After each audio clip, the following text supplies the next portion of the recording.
नमस्कार जी, good evening आप सभी को। मैं एक 45 ईयर के पेशेंट का केस शेयर कर रहा हूँ जिनको बार्ड्स थे मसे फेस पर।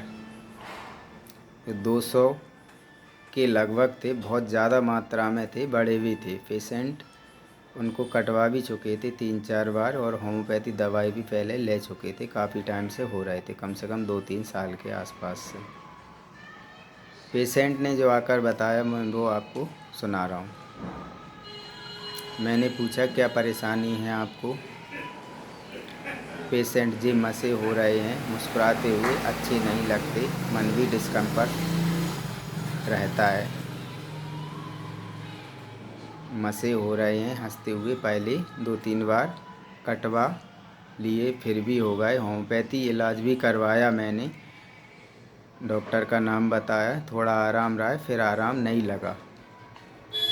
आपके बारे में आपका नाम सुना था, किसी ने बताया, बोले आप डॉक्टर बैरागी जी के पास जाओ, तो मैं आपके पास आ गया। हंसते मुस्कुराते हुए बता रहे थे।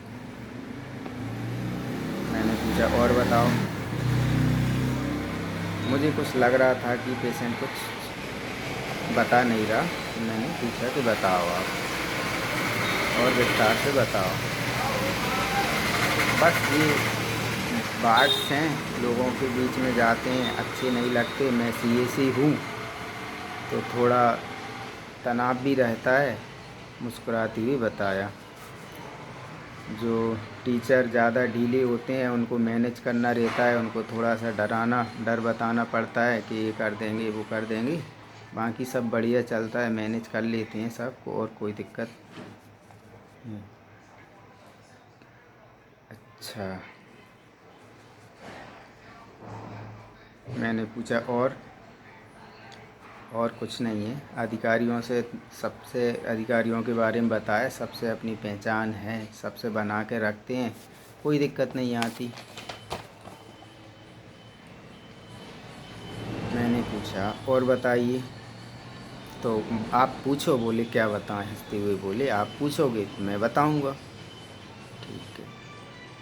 मैंने पूछा कोई टेंशन तनाव कुछ, बोले तनाव तो थोड़ा रहता है। मैंने किस बात का, बोले फैमिली से रिलेटेड, थोड़े ससुराल पक्ष तरफ से। अच्छा, और स्कूल में भी थोड़ा देखना पड़ता है, ढीले टीचर वगैरह जो रहते हैं तो उनको मैनेज तो करना ही पड़ता है, उनको थोड़ा सा ध्यान देना पड़ता है, डांटना पड़ता है। अच्छा, मैंने पूछा और बताओ। और कुछ नहीं है, बोले बस मसे हैं, लोगों के बीच में जाते हैं, कहीं मीटिंग में जाते हैं तो लोगों के बीच में कुछ स्पीच वगैरह देना रहता है तो थोड़ा अच्छा नहीं लगता। अच्छा, पेशेंट बहुत हंसते हुए, बहुत दिमाग के साथ सारी बातें बता रहे थे और पेशेंट का फैमिली मैनेजमेंट बहुत अच्छा था। बेटा बेटी उसके फॉरेन में भी पढ़ रहे थे भैया के, और इनके भी एमबीबीएस वगैरह की तैयारी कर रहे थे। तो पेशेंट खेती का, टीचिंग का सारा मैनेजमेंट बहुत अच्छे तरीक़ा से मैनेजमेंट बैठा रहे थे। मतलब पेशेंट काफ़ी इंटेलिजेंट थे। तो इतना ही पेशेंट ने बताया और ज़्यादा कुछ नहीं बताया। हाँ, एक चीज़ और बता दे रहा हूँ। इस बार पेशेंट ने सोराइसिस था, पर इस बार उसने नहीं बताया था, तो सेकंड थर्ड शायद सेकंड विजिट में बताया था पेशेंट ये बात छुपा गया था। तो पेशेंट के जो रूब्रिक मैंने बनाए वो smiling speaking van, first rubric. Discomfort, timidity public about appearing and talk in public, hard for inferior and kind for superior, intelligent, responsibility taking responsibility too seriously।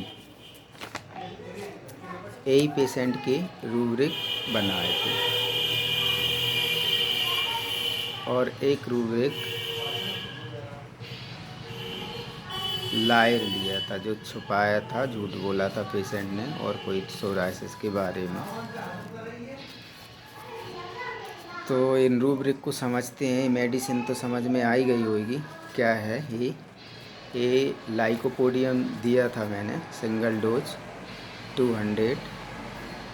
Patient को एक आध बार फीवर आया, 1-2 दिन में चला गया, 8 दिन के बाद फीवर आया था।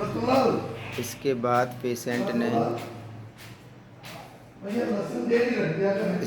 पेशेंट ने एक बार मसे 15 दिन के बाद कटवा दिए थे। फिर से दूसरी रफ्तार में पेशेंट को बहुत सारे मसे हो गए। फिर पेशेंट को मैंने स्ट्रिक्टली मना किया कि नहीं, अब ऐसा नहीं करना, ये थोड़ा टाइम लगेगा और मसे आप काफ़ी टाइम कटवा चुके हो, ऑपरेशन कर लिया, तो फिर इसलिए फिर पेशेंट ने नहीं कटवाए। पेशेंट को हालांकि टाइम काफ़ी लग गया ठीक होने में, कम से कम 2 से 2.5-3 महीने की लगभग, और पेशेंट के मसे बने रहे। पेशेंट ट्रीटमेंट मेरे से लेता रहा, क्योंकि पेशेंट को जो डिस्कम्फर्ट था, तनाव था फैमिली ससुराल पक्ष से रिलेटिव और टीचिंग में, तो पेशेंट मेडिसिन लेने के बाद वो सारी चीज़ें हल्का फील कर रहा था, पेशेंट अच्छा फील। तो मसे तो बने रहे, पर 3 महीने के आसपास में मसे 1-2 दिन में ही सारे झड़ गए थे और कंप्लीट 3-3.5 महीने। फिर पेशेंट ने बाद में सोराइसिस बताया था, और सोराइसिस का ट्रीटमेंट काफ़ी लंबा चला और अभी तक भी मेडिसिन एसएल चल ही रही हैं, पर थोड़ा बहुत पेशेंट को स्पॉटिंग है हल्के फुल्के, बाकी ठीक है, ईचिंग या कोई प्रॉब्लम नहीं आई उसमें, सोराइसिस में हल्का फुल्का, बाकी वो कंप्लीट ही है ठीक सा। तो एक केस था, अब रूब्रिक समझते हैं। पेशेंट स्माइलिंग, हर बात में हंस रहे थे, बात कर रहे थे जब मुस्कुरा रहे थे। स्माइलिंग, स्पीकिंग वैन स्माइलिंग, ये इसका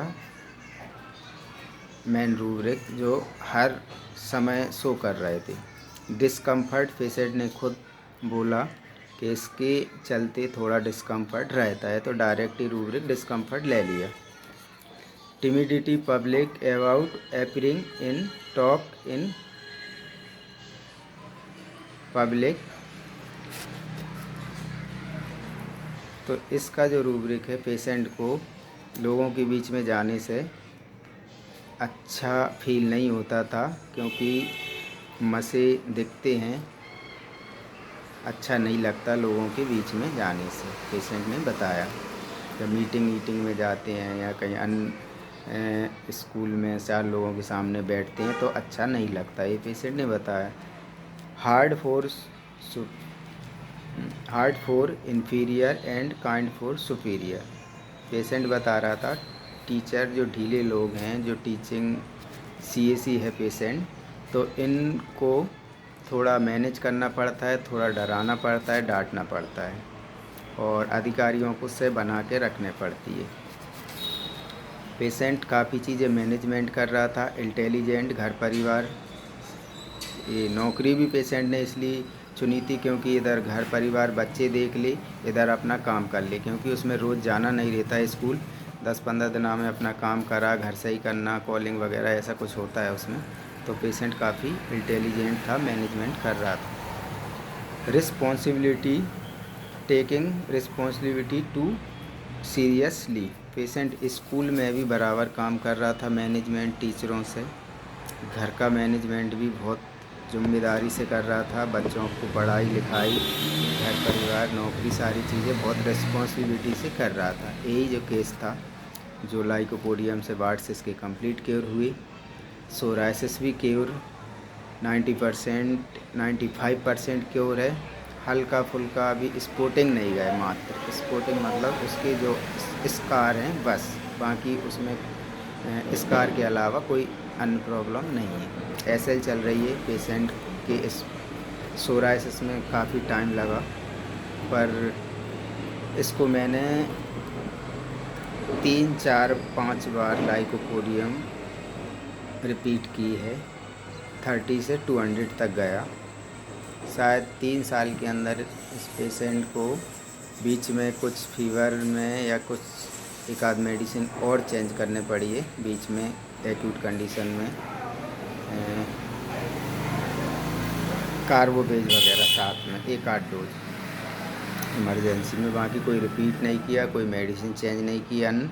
और इसको फिर सोराइसिस के स्कार नहीं जा रहे थे तो फिर मैंने LM0/1 2 बार रिपीट किए। इससे स्कार